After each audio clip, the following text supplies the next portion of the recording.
Good evening, folks. My name is Tracy Philippi. I'm the outreach librarian here in Cottage Grove. We are recording this presentation and it will be available on our YouTube channel. So Jim, just recommend that you keep your camera off throughout the duration. So before I introduce Bill, I just wanted to mention that this is the last event that's part of our sustainability series with the Friends of the Cottage Grove Library. So with that, I'm going to introduce our speaker tonight. Bill Berry grew up in Green Bay and earned an undergraduate degree from the University of Wisconsin River Falls. After more than 20 years as a reporter, columnist, and editor for several daily newspapers, he redirected his energy to communicate about conservation and agriculture. This work has taken him across the United States to learn and teach about private lands conservation. A columnist for the Capital Times in Madison, he lives in Stevens Point with his wife and is the father of two granddaughters. So I'm going to hand it over to Bill. And Jim, if any questions come up, feel free to put that in the chat and we'll circle around to that at the end of the presentation tonight. Take it away, Bill. Thank you, Tracy, and thanks for being here, Jim. You can take your computer outside if that's better for you. So anyway, we're going to go right like that, and I think we should be good on the screen here with the PowerPoint. Before I begin, I just want to thank the library board in Cottage Grove for this opportunity to share information on a wonderful moment in Wisconsin environmental history. And I would also like to say that I was sorry to see that you've had a tragedy in your community recently. That's a really sort of must be really a difficult thing to deal with as a community. And I was also sorry to see that your referendum on a library did not pass. But hang in there. You're doing good work, and I think there'll be a time when it will happen. And until then, keep up your good work as the board. So there you can see the cover of my book that was actually written in 2014, 2015. Thanks to the Wisconsin Historical Society Press for publishing it. They're wonderful people to work with. They do great things. And our history, I guess as the older I get, the more I realize just how important our history is. So, and it's a great opportunity for me to share this information. The book has been around for about 10 years now, and I still get requests for presentations. I was at the Middleton Senior Center recently for a midday presentation, which was really a lot of fun. And I gave away a bunch of books. I'd like to give you folks some books too, so maybe Tracy and I can figure some kind of strategy out for the library board. At any rate, I'm going to go right ahead here and mention that what you see here, in several cases, I'm using books to remind us the importance of books in our world. And of course, probably the biggest reason that the rich environmental days of the 1960s and 1970s occurred in the United States and elsewhere was probably this person, Rachel Carson, and her book Silent Spring. It really changed the world. What she did was fictionalize an account of a fictional city of whose bird population was wiped out by chemicals. And she was greatly criticized for the book because it was fiction. But pardon me, her own background was in science was rich, and as a writer, she wrote some tremendous and very popular books prior to Silent Spring. But her book really did change the world. It caused a growth of environmental awareness that just led to so many things that happened going forward, including what happened in Wisconsin with DDT. And you know, it's interesting because I'm speaking here today to you on May 7th, which happens to be my birthday. And I gave a presentation on my birthday in 2016 at the Rachel Carson Landmark in Colesville, Maryland. They have an annual event and asked me to give a presentation. So there I was on my birthday at 65 years old. So if you can do the math, you know how old I am. And this is the home where she actually wrote much of the Silent Spring. And it was a tremendous honor to be there on my birthday. My wife accompanied me, as did my daughter and her husband. And so in the score of life memories, that was a really important moment in my life, and I was really honored to be there at the Rachel Carson landmark. Of course, there were other writers who raised our awareness, and in Wisconsin, no one more so than Aldo Leopold, who published the Sand County Almanac in 1949. Actually, it was published posthumously. He had died in a fire on a neighbor's property, fighting a fire on his neighbor's property in Sauk County, and so his successor at UW-Madison, who I will talk about, was Joseph Hickey, who had a big hand in having that book make its way to being published. The Sand County Almanac was not anywhere near as explosive or popular as was Silent Spring, but it sort of grew on people, and it has had a great long shelf life, and there were some tremendous lessons in that, and leads me to talk about some of the key points of this presentation and about the people I just talked about. Both Rachel Carson and Aldo Leopold wrote eloquently about ecology, how life on Earth is interconnected, the land community. And the science of ecology was central to efforts to ban DDT in Wisconsin and nationally. In Wisconsin, our rich conservation history was a factor, and regular citizens, as we'll learn, made a big difference.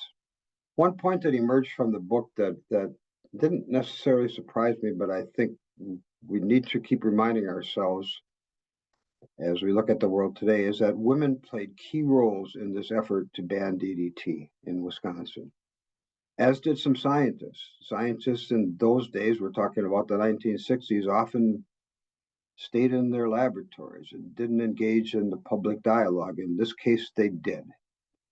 Also, economic arguments mattered. We'll get into that a bit, especially as it relates to Wisconsin's vast fishery.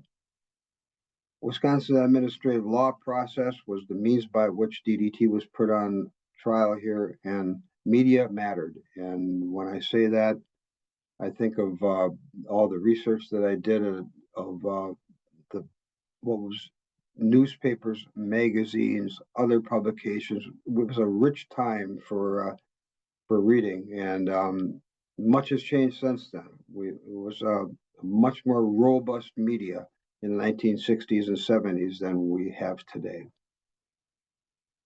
Back a little bit to ecology. Oh, there's that book by Robin Wall Kimmerer, Braiding Sweetgrass, on which one of the pages she told me that ecology is a word that's derived from the Greek oikos, which means home.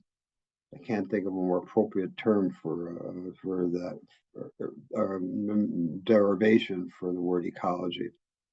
It's the study of how living organisms interact with each other and their environment. In the case of DDT, is some simple facts. Our elm trees were being decimated at that time by Dutch elm disease. And DDT, a concentration of DDT, was sprayed heavily by cities across the eastern United States in an effort to kill the beetles that were causing Dutch elm disease. Very quickly, though, rain and overspray carried to the ground around those trees. Earthworms were exposed and then eaten by birds, like robins, like our little mascot in the corner of that slide with a worm in its mouth. So that was the means by which birds suffered from acute effects of DDT contamination. But DDT is also stable in the environment, and so it moved up the food chain to top predators like eagles and peregrine falcons and osprey and other species near the top of the food chain. It took us a while to figure this out because many of these birds are long-lived. So when they began to disappear and not be able to nest, we didn't exactly know it right away. So it took a while for us to figure out. And then all of a sudden we looked around and there were no eagles. And also impacted our fisheries and the viability of especially young fry. And that caused a big stir and led to efforts to ban. There's also plenty of research and also anecdotal evidence of impacts on humans. including certain cancers and other disorders. And DDC, because it's so persistent, and still in our environment to this day. Every once in a while, you'll see a story that says, "Oh, DDT concentrations are found in Wisconsin lakes." They're still there. Here's the DDT story in short. This was a wonder compound, dichlorodiphenyl trichloroethane. It was considered a wonder chemical. It was really the first synthetic pesticide that was developed, and it saved many lives in World War II, especially those of U.S. infantry people who were, as you can see, sprayed with a concentration of DDT to suppress insect-borne diseases such as malaria and typhus. When the war ended, we found a lot of post-war uses for a variety of pests, from mosquitoes to Dutch elm beetles to you name the pest on agriculture and forestry crops, and we were probably spraying them with the DDT at the time. But it was Dutch elm disease which really got our attention. It was also a case of, as it was with many chemicals, as the old saying goes, the Tom Petty song, "Too much ain't enough." And in this case, we just used too much of it, and that led to a number of problems, including that acute songbird exposure that caused robins and other birds to die in our city and suburban homes, our lots, and along our boulevards. But there was also that sublethal dose, which has disrupted reproduction in several fish and bird species. And we'll learn a little bit more about that as we get into the presentation. That took longer to ascertain, as I mentioned, because they were long-lived birds. So there were some that were still around even after after many years, what they weren't able to nest. Quickly, what happened here is a group called the Citizens Natural Resources Association of Wisconsin joined hand with a group called Environmental Defense Fund, a national group, to lead the fight. And EDF, the Environmental Defense Fund, had been searching for a venue to put DDT on trial for a long time, going way back to the late 50s. They just couldn't find a venue where they were allowed to spread their case. It was said they didn't have standing in many courtrooms. In Wisconsin, we have an administrative law process, and that's what was used to put DDT on trial in Wisconsin. Witnesses were under oath. It was conducted like a hearing in a courtroom. The DNR hearing examiner to hear it was Maurice Van Susteren. That name may be familiar to some of you. He indeed was an uncle of Greta Van Susteren, the former Fox News commentator. The hearing, that's just a little bit of trivia for you here. The hearing lasted 6 months, on and off for 6 months. And the chief defender of DDT was the National Chemical Manufacturers Association.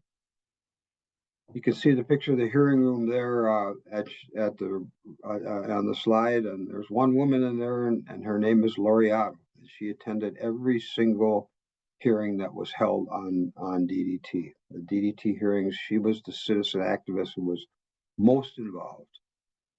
And she also kept copious files, which went into 6 huge boxes of archival material that really helped me understand the DDT situation much better. I went through every one of those boxes. She did something very kind of interesting also on many of the photocopies that she made, and they were photocopies in those days. She wrote her own personal feelings and notes. Some of them were entertaining, some of them were the case of obviously a very impatient person who things weren't moving along far enough, but they also added some insights. For those of us who are old enough to remember that photo of those beautiful elm trees on a street somewhere in the eastern United States, sort of a reminder of how precious they were. Dutch elm disease was a devastating disease carried by Dutch elm beetles. They were the vectors for a fungus which infected the tree. And the trees, the dead trees you see there adjacent to the picture of the live ones, literally in a matter of weeks, a beautiful tree, fully foliated, and just swaying in the wind, was completely dead. That's what our streets look like when Dutch elm disease took its toll. Yes, we sprayed DDT in our city trees, and yes, our children danced in it. That was a common sight. Can't tell you how many times when I gave presentations on this book that someone saw the slide and said, "That's exactly what we did. We rode our bikes behind the sprayers." When I was a kid growing up in Green Bay, in about the mid '60s, they were spraying Dutch elm for Dutch elm for a few years, and they would come down the street with a truck and a speaker mounted, telling people in an authoritative voice to get in your houses and stay there until we tell you otherwise. So they must have known that it wasn't a good idea to follow the DDT trucks on your bikes. This is the woman who I mentioned earlier, Lori Otto, a remarkable person in her own right, and she was a suburban Milwaukee housewife who, and really that's what her job was. She was raising her kids. She also was an intensive native gardener, and that's a picture of her in her natural gardens. So it was people like Lori, often women, often gardeners, who noticed dead birds in their lawns all of a sudden, and they figured something was wrong. And so people like Lori Otto decided to do something about it. In her case, living in suburban Milwaukee, and she in Bayside, Lori collected a bunch of dead birds that she had picked up and that children had taken to her, and she had them in her freezer. And finally, she got a bushel basket full of them, and she took them into the Bayside Village Administrator's office and said, "What are you going to do about this?" And at some point, his reply was, "Well, woman, what do you want? Birds or trees?" And that was sort of the dilemma, but it was also sort of the moment in time when average people became interested in what was going on around them. She worked tirelessly as a citizen activist, but she wasn't alone by any means. And as I mentioned earlier, she attended every day of the DDT hearing. Someone should write a book about Lori Otto. She's a fascinating figure, and especially when you factor in her deep appreciation for native landscaping and how common it is today to think that in the 1960s, at one point, the village actually mowed hers down when she left for a few days. She was born in Dane County to a Dane County farm family, so she has a direct Dane County connection. Fascinating figure in our state history, environmental history. But then there was the story of the peregrine falcons, and I know everybody thinks about the bald eagle when we talk about DDT, and obviously as a symbol of our country, it had a tremendous impact when people could no longer see bald eagles. Peregrine falcons weren't as common. They were much more widely distributed. And so they became sort of a key to understanding how broadly DDT travels and how it can impact birds and other creatures far from where it was used.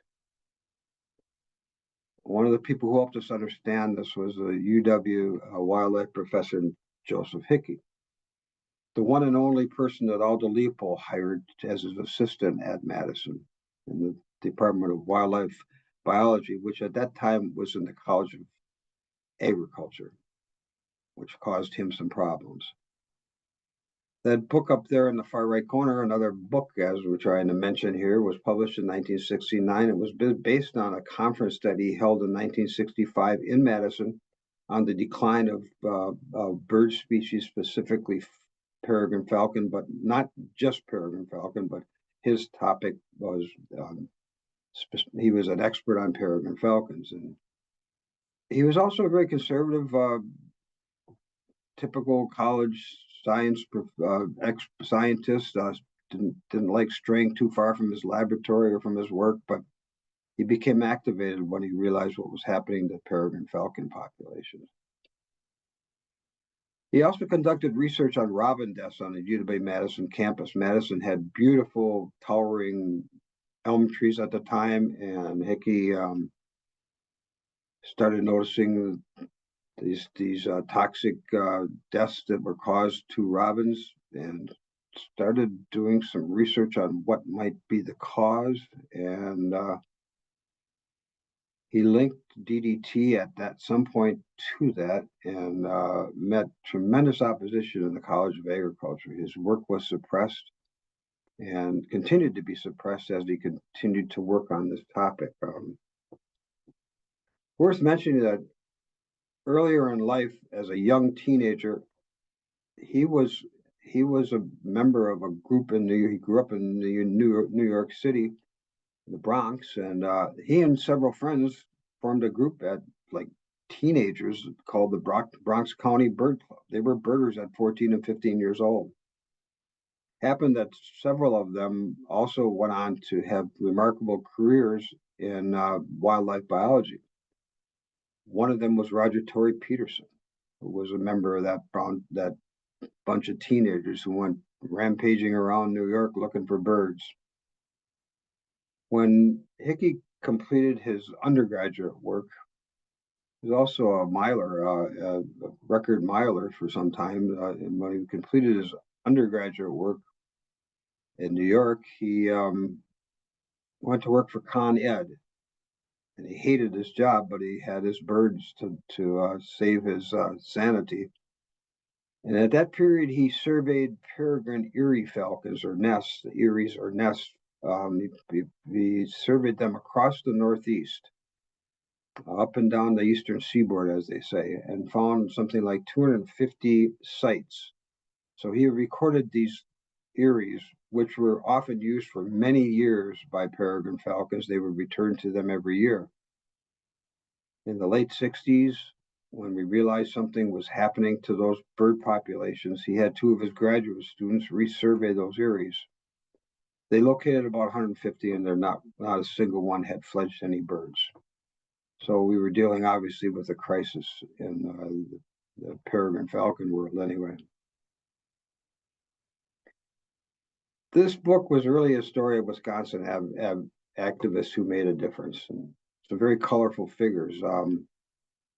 I'll get into some of them, but just a few here. If we went clockwise from the upper right, that young buck with his shirt off, clutching a herring gull on an island in the Green Bay was Dan Anderson, who was a graduate student of Joe Hickey's and was his right-hand person, became very close friends. And the two of them did some research on impacts on herring gulls, and there he is holding one.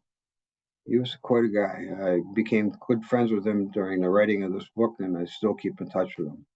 Down one slot from Dan is Martin Hansen, a longtime activist in northern Wisconsin, environmentalist, who at one point during the DDT controversy raised the hackles of many of the state legislators from northern Wisconsin because he circulated something like 20,000 pamphlets saying that DDT was dangerous to consume, and that was in all of our fish species and very dangerous, and don't eat fish from Wisconsin. Well, that didn't sit well with the tourist industry. The woman there leaning against the building is Emily Early, an activist from the Madison area. She was one of many who really did work tirelessly during the DDT hearings, hosting scientists, working in typing pools, doing research in real time, any number of activities. She wasn't alone. I mean, Peg Watrous, another longtime Madison resident, was another activist, a woman activist who did an awful lot of work.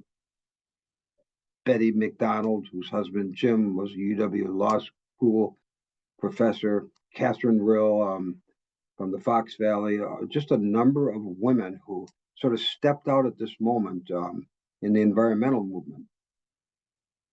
prior to the 1960s, early 1960s, most of the activists in the conservation world were men. And indeed, the College of Natural Resources here in Stevens Point, the largest undergraduate school of its kind in the U.S., was heavily populated by men for much of its existence. Today, you'll find that the majority of graduates from the College of Natural Resources are women. So there's been a dramatic change in that area. And finally, in the far left-hand corner there is Roy Grami and his wife, Sue. Roy is the son of Owen Grami. And there's an Owen Grami portrait behind him there. And he was the president of the Citizens Natural Resources Association at the time the citizens decided to put DDT on trial here. And he was one of the first persons I contacted. He's since passed, but he lived in the Milwaukee area, and his first comment was, "How'd you find me?" It wasn't too hard. I was a reporter most of my life, so I could find people. He was very helpful, turned over a lot of materials, and helped throughout the process. And there's our friend Laureato again, who died in 2010. Most of the people involved in this effort have since died. I can't think of one who's still alive beyond Dan Anderson, who was a graduate student at the time.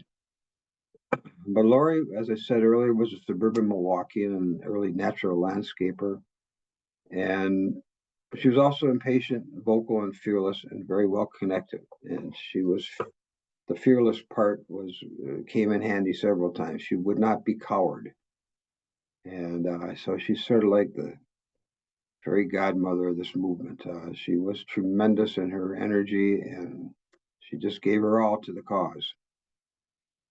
She wasn't alone, though. There was Bertha Pearson, a Wausau businesswoman. Now, she was the vice president and secretary of the Wausau Box Company. And I ask you, does this look like an environmental activist or environmental radical? But she was fearless and vocal also. And she had some key roles in terms of raising funds and keeping the movement going. It was a low budget operation, but she was another one of these people who someone should probably write a book about because she had such a tremendous impact. She lived along the Wisconsin River, and as you can see, she was a bird watcher. Another woman who had a huge impact, Lucille Stickle, U.S. Fish and Wildlife scientist at Pawtuxet in Maryland. And she and her husband were both researchers, and they're very conservative in their assessment of what was happening to bird populations early on. They didn't necessarily come out and say that they knew the cause, but through extensive research, Lucille Stickle learned and then revealed at a key moment in the DDT hearing in Wisconsin that indeed DDT was causing dramatic declines in bird populations due, in many cases, to thinning eggshells. They weren't producing enough calcium because of the DDT in their system, and they couldn't fledge their young. And so her testimony, she was the only woman to testify at the hearing, but her testimony may have been the most impactful. Once again, another hero of those days. There's my friend Whitney Gould, who was a journalist with the Capital Times. The Capital Times covered this hearing from gavel to gavel, the only media voice that did that. And that received heavy coverage across the country and beyond, often because Whitney was there, covering it for the Cap Times, and then providing the copy to the Associated Press. Whitney's boss at the time was Elliot Moranis. He was the city editor. He was also the father of David Moranis, a famous author who's written about people like Vince Lombardi and rich histories of a variety of areas in U.S. history. Many of you are probably familiar with his name. But Whitney and others said that it was Elliot Moranis who really understood the importance of these hearings, and so they donated their time to the cause completely and sent Whitney to hearing after hearing day. And her routine was usually like this. She would go to the morning hearing, spend several hours recording what was going on. And then when everybody else went to lunch, she ran to the old Capitol Times building in Madison and tapped out her story in a hurry, grabbed her notebooks and returned for the afternoon part of the hearing, and then did the same thing every day from there on. So she was really a key voice and a reminder of how just important a vibrant media is to our well-being in this country. Many of our communities are now, for all practical purposes, news deserts, and those that do have newspapers don't have what they used to have. I'm happy to say that the Capital Times is still going, although it takes a different form. It's published once a week now on print version and daily online. I've been writing a column for them for 23 years. And I must say that when I was a college graduate who thought he was going to save the world, the first place I went to look for a job was the Capital Times, and it didn't work out so well. They had thousands of resumes already in file, but later in life, I got to write a column for every other week. So it's been a great ride, and I enjoyed it greatly. There are others who were involved. Hugh Iltis, who gave me tons of books and other materials. He was a botanist at UW-Madison and heavily involved. And I visited him at his home, which was near the Arboretum in Madison, actually in the Arboretum in Madison, early on. And he turned all these materials over to me and just simply said, have fun.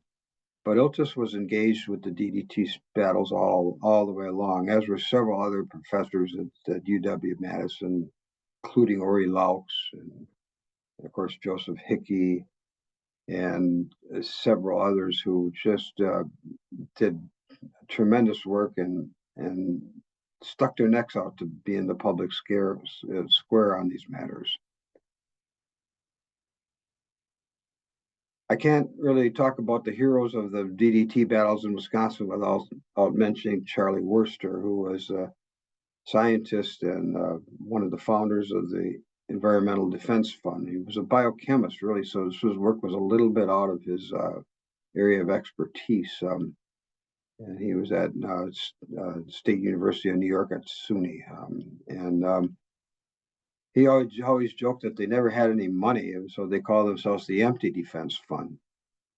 But he was the chief scientist at the hearing, and they found money enough to get the job done. And he was also, as you can see, kind of a handsome young dude in those days.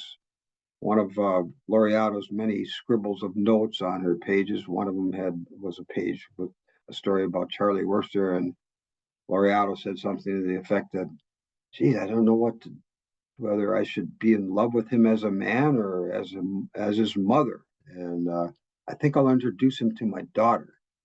And so there was a deep affection there, and Charlie was extremely helpful to me. He died here a couple of years ago, right at the peak of the pandemic, and he was activist to the last of his days, and he never gave up fighting for a better environment. And he was also a lot of fun. The business community was involved. This is Fred Ott, a Milwaukee businessman who raised thousands of dollars for the DDT battle. It was an expensive fight. They had to pay for scientists to come here and spend weeks at a time, and they had to feed them and find housing for them, and they had to pay attorneys to represent them. And Fred Ott did a lot of that work. As his daughter said, his real job was his many causes. And much beloved in the Madison and Milwaukee area, and he did a great amount of work, all of it behind the scenes for this cause. I didn't purposely skew the way that copy looks. That's the way that Lori had it in her files, and that's what it looked like. So I kept it like that. Here's a letter from Fred to Roland Clement, who ran the National Audubon Society at the time, and which cooperated with EDF and the citizens in Wisconsin, providing money and other support in the name of the Rachel Carson tribute. As you can see, there was these were the checks that Fred Ott squeezed out of other people. You notice one there near the bottom of the Godfrey Foundation, and he asked, "Did you hear anything from Mr. Godfrey?" That was Arthur Godfrey, who was a real personality, TV personality, had his own show in the early TV days, and very conservative man by nature, but he got lung cancer from Chesterfield cigarettes that he hawked in commercials, and sort of changed his mind about how things worked, and he became a strong supporter of environmental causes. And Fred Ott found him. Speaking of money, as I said, it was a very costly effort to spend 6 months trying to litigate the future of DDT. And there's Joe Hickey on the left there, and standing with Owen Grommy, and standing next to Roger Torrey Peterson, and down the far corner there was George Archibald. They were at Archibald's Crane Foundation headquarters in Baraboo in his early days. One of the significant things about the DDT battle in Wisconsin is that, remember, Joe Hickey and Roger Torrey Peterson were both members of the Bronx County Bird Club, precocious young teenage boys looking around for birds in New York. Peterson, by this time, was a world famous illustrator of field guides, such as Field Guide to Birds and many others. He maintained his friendship with Joe Hickey, and he was on the board of the Audubon Society. And it was them, Roger Torrey Peterson, who really helped raise a lot of money through the Audubon Society at key moments, turning over thousands of dollars to the activists in Wisconsin. So the moral of the story is, if you have a good friend early in life, keep them. You couldn't mention the battles in Wisconsin without mentioning Victor Yannicone, the Environmental Defense Fund attorney. He's there with Ori Laux, the UW-Madison scientist who gave the closing arguments. Yannicone is on the right, and Laux is on the left. Yannicone was a brilliant early environmental attorney. And as fate goes, I was about ready to finish this book, and I had mentioned him several times in the book, and I just, for some reason, assumed that he wasn't still alive, and I started questioning myself. I woke up at 3 a.m. one night and said, I gotta check on this guy. And so I did some digging. I found indeed there was a Yannicone and Sons law practice in New York area near Long Island. And so on a Friday afternoon, just a couple of weeks before turning in my final draft, I called that number, and who answered but Victor Yannicone, who proceeded to talk my ear off for 2 hours. That's one of those reminders that I learned long ago as a journalist. If you think you're done covering a story, make that last call that you don't think you have time for. In this case, Victor was that last call, and it enriched the story tremendously. Once again, the power of media was in play here. Here's Don Johnson, who was an outdoor and nature reporter for the Milwaukee Sentinel for many years, much revered in outdoor writers' circles. About 1967, the Natural Resources, Department of Natural Resources, actually called the Conservation Department until shortly after this, had conducted a survey of fish in Wisconsin waters. And the results of that survey were a paper that said that virtually every fish species in every body of water in Wisconsin had concentrations of DDT. That was explosive information, and the government being what it was, they didn't really want to reveal this. They sat on the report for some time. Well, Lori Otto caught wind of it, and she stormed into Don Johnson's office at the Milwaukee Sentinel one day and said, "What are you doing sitting on this report?" And Don Johnson told her, "Lori, I've been trying to break it free. Just give me a little more time. Give me a couple more days." Well, she did, and he got the story. He got it from a fellow named Walter Scott, who was the assistant director of the conservation department, who didn't really give the report to Don Johnson, but who they had a kind of a testy confrontation about the report. At some point, Scott opened up a drawer in his desk and pulled out this file of paper, slapped it down on the desk, and walked out of the room. It was the DNR report, which said that fish species were laden with DDT. Became a huge story, and it also convinced people like the American Fishing Tackle Manufacturers Association to get involved. There you see they donated $10,000 to the cause. So the Empty Defense Fund was getting money from a variety of sources. Obviously, the fishing tackle folks realized they had $1 billion industry in Wisconsin, and they needed to make sure that it could be sustainable and viable. So here we are near the last chapter of a book that took about 4 years out of my life, and I wouldn't have done it any other way.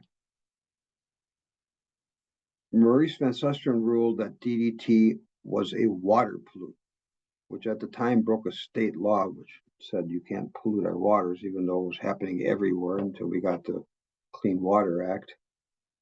So indeed, he ruled that it was a water pollutant, but it took him a long time to come to the ruling. And it wasn't until sometime in 1971, spring of 1971, when he actually came out with his ruling. There were a lot of factors, including the fact that his wife was very ill at the time, and so he was slowed by that. But here's a case of where the citizens in Wisconsin really made a huge difference, but they weren't the first to ban DDT. That was in Michigan in 1969. Many times you'll hear they say Wisconsin was the first state to ban DDT. It was not. Wisconsin did so in 1971, and it passed in both the Senate and Assembly. It's worth noting that the Assembly voted unanimously in favor of banning DDT. I will, other than silly little proclamations of one sort or another, I can't ever think of a time when the Wisconsin Assembly has voted unanimously on anything in recent years. But the EPA had been created then by President Richard Nixon, and his administrator, the first administrator of EPA, William Ruckelshaus, pulled DDT from the national market in 1972. And so the story of DDT sort of stops there,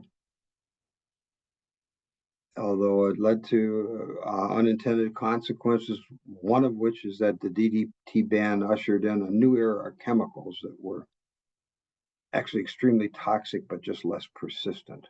So that's one of the facts we're dealing with today as we look at chemicals being used in our industrial and agricultural world. Some lessons learned, and I appreciate your patience staying with me here. As we know from this story and others, humans are capable of global imprint, a global environmental imprint. I can only think of climate, also the loss of diversity and invasive species as examples. At the same time, ecological catastrophes can be avoided, and nature is resilient. You can see bald eagles. I live across the street from a 240-acre pond here in Stevens Point, and I see bald eagles flying across it almost every day. And same with osprey, which were affected by DDT. So nature's resilient if we only give it a chance and learn our roles.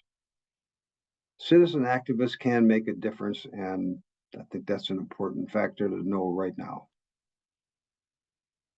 You need to make a strong economic arguments when it comes to conservation and environmental issues.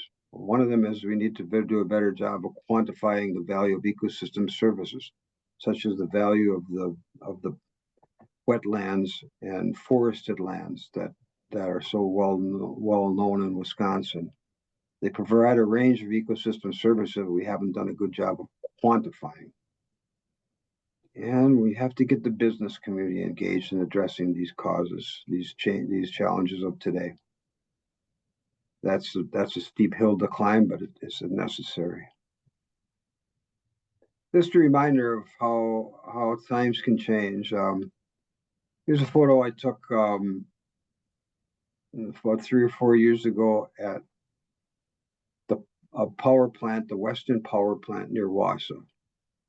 And power companies have cooperated for a long time with the researcher by the name of Greg Septon. He's the guy in the middle of the photo in the green shirt. They had just banded some peregrine falcon chicks that had nested atop this 4-story tall structure, that the power plant. There's Greg Septon surrounded by school children and their parents, all of them rapidly interested in those 3 little fuzzy balls of peregrine falcons. They're still rare and they're still on their comeback, but people like Greg Septon have donated their life to the cause, and they wouldn't be back if it hadn't been for the active actions of those citizen activists from way back when in Wisconsin. It's a wonderfully inspiring story, I find, and I was happy to be able to share it, and I thank the Historical Society for letting me do so. So we're coming on to about 10 minutes before 7, and I appreciate you being with us here, Jim and Tracy, and it's my birthday, and I'm gonna get away from this computer and pour myself an old fashioned and go sit in my backyard. You deserve that, Bill. Happy birthday. Thank you. I usually don't draw attention to it, but I couldn't resist it given where I was 9 years ago on this day. That's something. Before we let you go, I'm so curious about your early history with the conservation movement. What inspired you to pursue this research path? Is there a Well, particular for me, it moment or- started. For me, I grew up in a working class. I'm a working class kid from Green Bay. I grew up in a working class neighborhood, but for our backyard, we had a deep backyard, and it abutted a Franciscan monastery where I went to church as a Catholic kid, St. Mary's of the Angels Monastery. It was about a huge monastery full of trees and shrubs and birds, and so that's where I spent my time. I was kind of a loner, and I spent a lot of time back there just listening to those trees. And I went to school at River Falls and UW River Falls, and we started hanging around down at the Kinnickinnick River, and that's where my environmental conscience was born. And ever since then, it's pretty much the story I always wanted to do. I always tell people I really like to do stories about the interactions and the intersection of human beings and the environment in which they live. So I spent most of my life in the newspaper business finding a way to cover an environmental story, Tracy, until 1997 when I decided it was time to go out on my own and tell the story on a different level. So I had a wonderful time all the way along, and I wouldn't change anything. I did a lot of work for the Wisconsin Conservation Hall of Fame. I did a lot of the early biographies that Conservation Hall of Fame had. So I got to know the remarkable stories of these people in the Conservation Hall of Fame. And gosh, I would recommend anyone to go look at the biographies of some of those people on the website of the Conservation Hall of Fame, just to learn how much conservation history there is in the state of Wisconsin, how important many of these people have been to that cause. Yeah, that's a great tip. I will definitely look that. Your story parallels, your early story parallels Alda Leopold's maybe 60 years earlier, just being outside and listening to the birds and recording, Yeah, well, observing, and making connections. Well, Aldo Leopold, of course, is the mentor for many of us, and I'm a very small person compared to him. But I just figure the best thing I can do is keep my head down and keep working, and that's what I intend to do. I ain't retiring because I'd bore myself to death. Well, Jim, unless you have any questions, we'll let Barry go and enjoy his birthday old fashioned and enjoy Maybe the two. sunset. I'm going to look up Jim Tellock someday just because he was this one soul who was able to be here for this recording, and I appreciate it greatly. And good luck to the library board, and you're doing great work. And Thank you, Bill. a reminder to me is that sometimes these good things take time and dedication, and that's what I learned from all these people who were involved with the DDT story. They just did not give up. They kept fighting. That's a good lesson for all of us, I think, right now, Bill. I will pass that message on to everybody here in Cottage Grove. Jim also says happy birthday. Thank you, Jim. I appreciate it. Well, thanks for And being here, Jim, and to everybody who is going to tune in after the fact on our YouTube channel. We wish you a beautiful summer and go out absolutely, and watch the birds. you bet. Thanks, They're here Bill. because of the people who came before us. That's right. Thank you, Bill. Thank you, Jim. Thank you, Tracy. It's a pleasure to work with you. You too. See you later. Bye.